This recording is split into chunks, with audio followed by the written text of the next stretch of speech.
Baik, terima kasih pemirsa, masih di Damai Indonesiaku. Pemirsa, ketika kita berbicara mengenai hal yang gaib, banyak sekali dan sangat luas sekali cakupannya. Ada rezeki, ada mengenai jodoh, bahkan kematian. Nah, di segmen ini pemirsa kita akan spesifik lebih dalam lagi bagaimana mengetahui hal gaib, yaitu bagaimana mengenal makhluk-makhluk gaib dalam Islam. Insya Allah Syekhuna Ahmad Al-Misri akan menjelaskan kepada kita semua. Selamat ikuti. Silakan Syekh. Assalamualaikum warahmatullahi wabarakatuh. Alhamdulillahi rabbil alamin, wassalatu wassalamu ala rasulina al-amin, Sayyidina Maulana Muhammadin wa ala alihi wa sahbihi ajma'in. Para pemirsa dimanapun anda berada, para jemaah yang dimuliakan Allah, uhibbukum jami'an fillah. Saya mencintai kalian semua karena Allah. Semoga Allah senantiasa mempertemukan kita di dunia dalam taat dan di akhirat di surganya Allah Subhanahu wa taala. Para jemaah yang dimuliakan Allah, para guru-guru yang saya hormati dan saya muliakan, mudah-mudahan apa yang disampaikan guru-guru kita insyaallah bermanfaat untuk pemirsa dan jemaah yang hadir bersama kita. Imam Malik bin Anas rahimahullahu taala, beliau adalah salah satu guru Imam Syafi'i. Beliau wafat 179 Hijriah. Beliau pernah bermimpi, diceritakan beliau bermimpi. Mimpinya beliau malaikat maut. Otomatis kalau kita mimpi malaikat maut pasti pertanyaannya sama. Seperti yang anda pikirkan, kapan saya meninggal? Dan apa yang dipikirkan pemirsa dan semua jamaah yang hadir. Imam Malik bertanya kepada malaikat maut, kira-kira berapa lama lagi saya meninggal?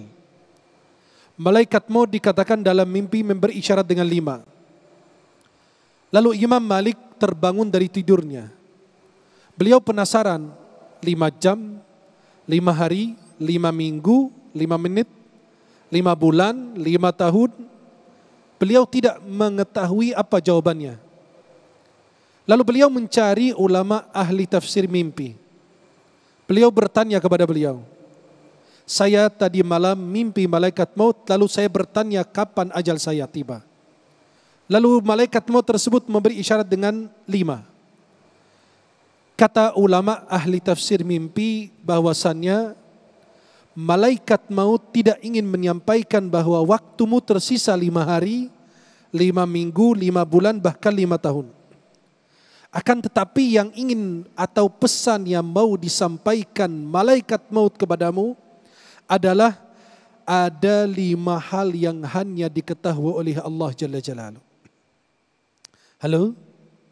Halo? Masih hidup? Jadi malaikat maut ingin menyampaikan pesan ada 5 hal yang hanya diketahui oleh Allah. Apa 5 hal itu? Sudah dijelaskan dalam Al-Quran. Inna Allah indahu ilmus sa'ah wa yunazzilul ghaith وَيَعْلَمُ مَا فِي الْأَرْحَامِ وَمَا تَدْرِي نَفْسٌ مَاذَا تَكْسِبُ غَدًا وَمَا تَدْرِي نَفْسٌ بِأَيِّ أَرْضٍ تَمُوتُ. Allah Subhanahu wa taala jelaskan Allah yang mengetahui kapan hari kiamat. Nabi Muhammad cuma menjelaskan ciri-cirinya. Tanda hari kiamat kecil maupun besar. Dan hari kiamat akan terjadi pada hari Jumat dalam hadis Sahih Muslim. Yang kedua, wa yunazzilul ghaitha. Allah yang mengetahui kapan diturunkan hujan. Yang ketiga, wa ya'lamu ma fil arham. Allah mengetahui apa yang di dalam rahim. Sekarang orang protes, kami bisa tahu sekarang. Dokter kalau SG tahu ini laki perempuan. Bukan itu yang dimaksud Allah. Allah Subhanahu wa taala mengetahui ghaib yang Anda tidak ketahui. Apa itu? Hidupnya gimana, bahagia, celaka, berapa lama hidupnya, itu yang dimaksud dalam ayat tersebut. Wa ya'lamu ma fil arham wa ma tadri nafsum madza taksibu ghada. Tidak ada di antara kita yang mengetahui kapan dan apapun yang dia beroleh besok. Wa ma tadri nafsum bi ayyi ardin tamut. Dan tidak ada satupun di antara kita yang mengetahui kapan dan di mana dia akan meninggal dunia. Ghaib itu mencakup banyak hal. Rizki, jodoh, pekerjaan, dan lain sebagainya. Di antara makhluk gaib Allah Subhanahu wa taala yang diciptakan Allah Jalla Jalaluh ada dua. Malaikat dan jin. Halo? Ada berapa? Yang pertama? Yang kedua? Jin. Jangan bilang jin, lihat saya ya. Yang pertama malaikat, itu adalah makhluk yang diciptakan dari cahaya. Dalam hadis Sahih Muslim dari Ummi Aisyah wa Ummul Mukminin radhiyallahu anha, bahwasannya malaikat diciptakan dari cahaya dan Adam diciptakan dari tanah. Malaikat adalah makhluk yang mulia, tidak pernah durhaka kepada Allah, tidak pernah maksiat. La ya'suna Allah ma amarahum wa yaf'aluna ma yu'marun. Mereka tidak pernah durhaka. Ayat di dalam surat Al-Baqarah 102 tentang malaikat Harut dan Marut yang orang beranggapan mereka disiksa, itu batil, itu Israiliyat, bukan dalam Islam. Karena kita punya akidah dalam Ahlus Sunnah wal Jamaah, malaikat ini adalah makhluk yang mulia, tidak pernah melawan Allah, tidak pernah durhaka. Dikatakan malaikat turun berzina, kemudian mereka disiksa sampai hari kiamat, itu tidak betul. Dan sudah dibantah oleh ulama ahli tafsir. Halo? Maka malaikat ini adalah makhluk yang tunduk patuh kepada Allah. Dan Allah Subhanahu wa taala ciptakan malaikat itu dengan ciptaan yang indah. Bayangkan diciptakan dari cahaya. Kita aja dari tanah aja begitu tampan, rupawan, betul enggak? Bagaimana mereka yang diciptakan dari cahaya? Luar biasa. Dan Allah gambarkan dalam awal surat Fatir tentang makhluk tersebut. Alhamdulillahi fatiris samawati wal ard, ja'ilil malaikati rusula, uli ajnihatin mathna, mathna wa thulatha wa ruba' yazidu fil khalqi ma yasha'. Alhamdulillahi fatiris samawati wal ard. Segala puji bagi Allah yang menciptakan langit dan bumi. Yakhluqu ma yasha'. Allah Subhanahu wa taala menciptakan makhluk-makhluknya Subhanahu wa taala. Fatiris samawati wal ard, ja'ilil malaikati rusula. Allah jadikan malaikat ini sebagai utusan-utusan Allah. Mereka punya tanggung jawab, punya tugas masing-masing. Ada malaikat mengurusi hujan yang sedang turun ini. Ada malaikat yang mengurusi tanaman, ada malaikat yang menjaga gunung, ada malaikat yang mencatat amal perbuatan kita, ada malaikat penjaga kita al-hafadhah, kiraman katibina ya'lamuna ma taf'alun. Ada malaikat mencabut nyawa, namanya malaikat maut. Apakah namanya Israel? Wallahu a'lam. Gak dijelaskan dalam hadis sahih Rasulullah. Hanya disebut dalam surat As-Sajdah, qul yatawaffakum malakul mautil ladzi wukila bikum. Allah sebut malaikat maut. Dan malaikat maut itu tidak bekerja sendiri.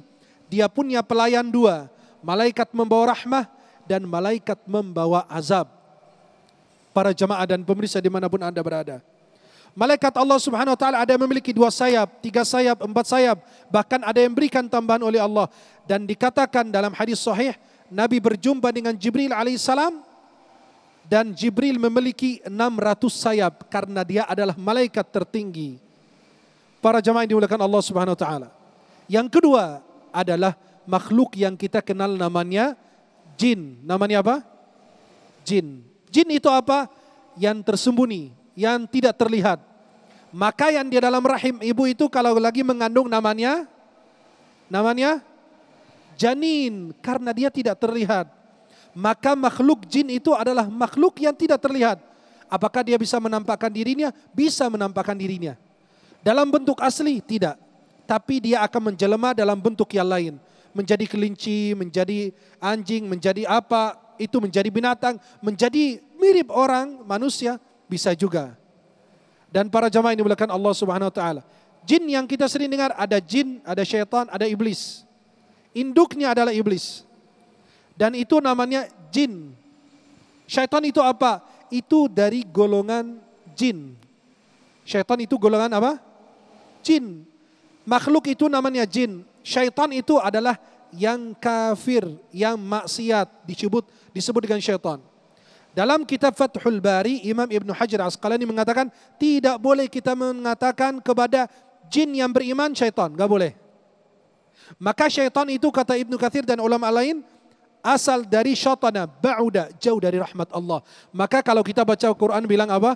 A'udzu billahi minal, bukan minal jin, karena syaitan itu terkutuk. Ar-rajim, yang dikutuk oleh Allah Subhanahu wa taala. Maka yang disebut dengan syaitan adalah jin yang kafir. Tapi kalau yang beriman hanya disebut jin oleh Allah. Dan kita beriman kepada mereka karena mereka adalah bagian daripada makhluk gaibnya Allah Subhanahu wa taala. Ada yang bilang jin itu enggak ada, malaikat tidak ada. Bagaimana? Katanya tidak terlihat. Loh, aliran listrik aja tidak terlihat tapi bisa nyata. Lampu nyala kita tahu, loh, kok bisa nyala? Yang menggerakkan tubuh manusia adalah roh, dan sampai hari kiamat tidak akan ditemukan bahkan itu di dalam tubuh kita sendiri. Mudah-mudahan Allah senantiasa menambahkan keyakinan dan keimanan kita kepada Allah Subhanahu wa taala. Mudah-mudahan Allah senantiasa bertemukan kita di dunia dalam taat dan di akhirat di surganya Allah. Silakan, ada yang berdiri, mungkin ada pertanyaan yang mau ditanyakan, dipersilakan. Baik, Masya Allah, terima kasih Syekhuna. Kalau berbicara masalah makhluk gaib, ini tidak ada habisnya karena beliau adalah spesialisasinya ya di bidang jin kemudian jin. Nanti kita akan perdalam lagi, Syekhuna bisa duduk kembali, nanti kita akan lanjutkan di sesi tanya jawab di segmen berikut. Dan sudah ada Fahada Indi yang sudah siap dengan pertanyaan dan bersama jamaah. Silakan Fahada Indi. Syekhuna bisa duduk kembali, nanti kita akan jawab di segmen berikut. Iya, betul sekali Sofyan dan pemirsa, kita sudah memasuki segmen tanya jawab. Ada seorang penanya pertama di sebelah saya. Assalamualaikum, ini dengan Mas siapa? Waalaikumsalam, nama saya Gani. Oke, Mas Gani ingin bertanya apa nih ke guru-guru kita? Ingin bertanya, kan pada zaman sekarang seperti yang kita lihat, kita tuh butuh yang realistis. Kalau nggak realistis tuh kayak nggak percaya gitu. Dan minimnya orang yang percaya kepada hal yang gaib membuat orang itu berkurang keimanannya kepada hal yang gaib. Pertanyaan saya, bagaimana cara kita menjaga dan memperkuat keimanan kita kepada hal yang gaib?